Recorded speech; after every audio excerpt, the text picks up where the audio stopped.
রইস হত্যার বিচার চাই, বিচার চাই, অ্যাকশন টু অ্যাকশন। অ্যাকশন।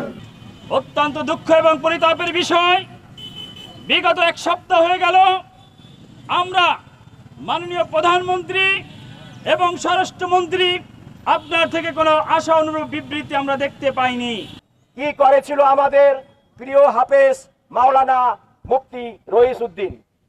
উনি শুধুমাত্র হকের কথা বলতো, ন্যায়ের কথা বলতো, বাংলাদেশে সুন্নাত কায়েম করার জন্য উনি অগ্রণী ভূমিকা পালন করেছেন।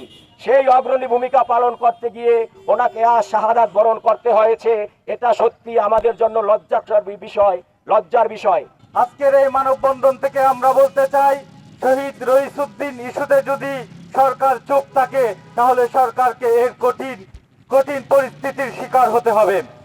গাজীপুর থেকে গাড়ি লোক নিয়ে সেইখানে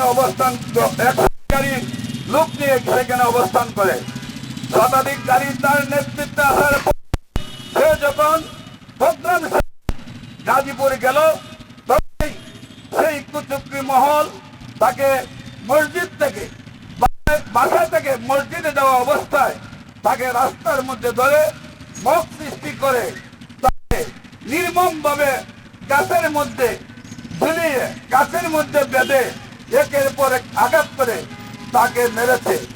যখন তার গাড় পড়ে গেল, মৃত্যু চলে আসলো, তখন প্রশাসনকে খবর দেওয়ার পরে সেই নির্দেশ প্রশাসন গিয়ে রইসুদ্দিনকে গাড়িতে করে নিয়ে আসে।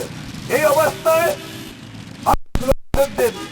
পুলিশের কাছে পানি চেয়েছিল, পুলিশ তার পানির বোতলটা তার মুখের কাছে নিয়েও সেই পানিটা বা রিটার্ন ব্যাক করে নিয়ে আসছে। এই নির্মম ইতিহাস বাংলার জমিনে আর ঘটেছে কিনা আমরা